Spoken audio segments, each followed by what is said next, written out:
What's up, everybody? Welcome to Podcast Now Plus. I'm Alex, and in this video, we have to talk about Resident Evil 9 potentially being the last RE game that has a number in it. So it's a wacky title, it's a wacky kind of news thing, but it's definitely something that is spreading around the internet today, at least. And this comes from our good old friend, Static Gamer, aka Dusk Golem. Right, we've talked about him quite a bit when it comes to pretty much every Resident Evil leak that I cover is something that probably stemmed from him. So I definitely owe him. I'd love to talk to him one day, and maybe we can make that happen. But he was talking about quite a few things actually with it, but let's just read his tweet and we'll go from there. He said, I guess to summarize the last few tweets simply and non-spoilery, know that Village being a direct sequel to RE7 was decided pretty early on. There's some things put in RE7 that will make more sense after RE8, more than any other series of titles in the series' history. RE7, RE8, RE9 have a connected, planned out story as all ended up in development close together. I also suspect this is why they want to move past numbered titles after RE9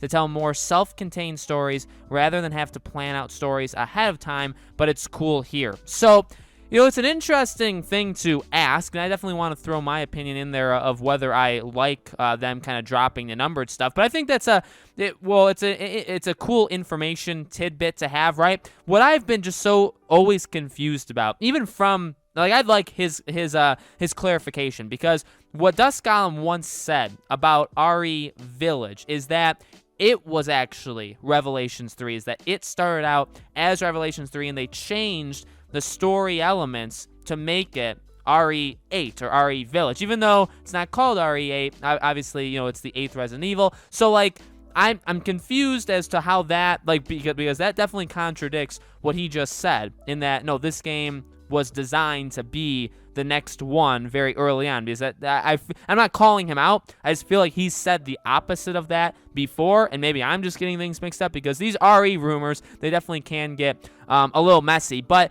yeah, RE7 definitely was like a reboot. Okay, it was a soft, definitely doing things differently with a first-person point of view, all that stuff. Definitely a reboot. Okay, so to do 7, 8, 9 as your next trilogy makes sense. Okay, makes sense.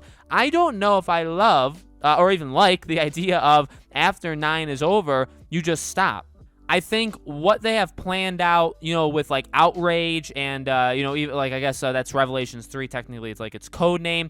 Whatever they do over the next couple of years in between, we know they'll do RE4's remake, but whatever they do even besides that, around RE Village and RE9 that's not those things, I think you can always do those things, but while having kind of direct numbers.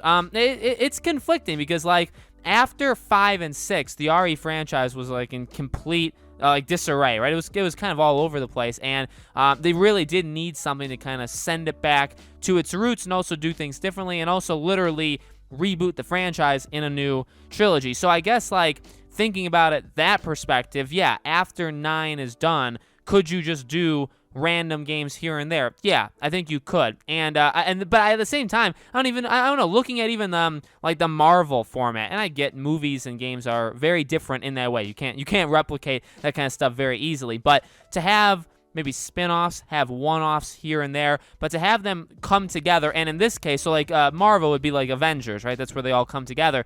For Resident Evil, it would be like a numbered title, and then the rest of them would be spin-offs. They'd be subtitles, so it'd be Resident Evil blank. It'd have a name, but then you'd have literal numbered entries, and that's to me kind of the sense I get that they're kind of dabbling in over the next couple years, and they have been the remakes I would say kind of come are a part of that, right, where you have the big show, which is Village, and would be 7, would be 9, stuff like that, but then you also have your intermediate, okay, RE2 remake, RE3 remake, RE Outrage, which if it's Revelations 3, you could have a brand new one, right, another kind of spin-off game, which there are several Resident Evil games in development even right now. Okay, so it's interesting, I would say, to think about it like that. I think if they did that, as long as they don't completely abandon the numbered format, I would be okay with it. If you didn't want to just, and by that I mean if you didn't want to just make numbered titles and you'd want to do spin-offs, you'd want to maybe introduce new characters, new locations, new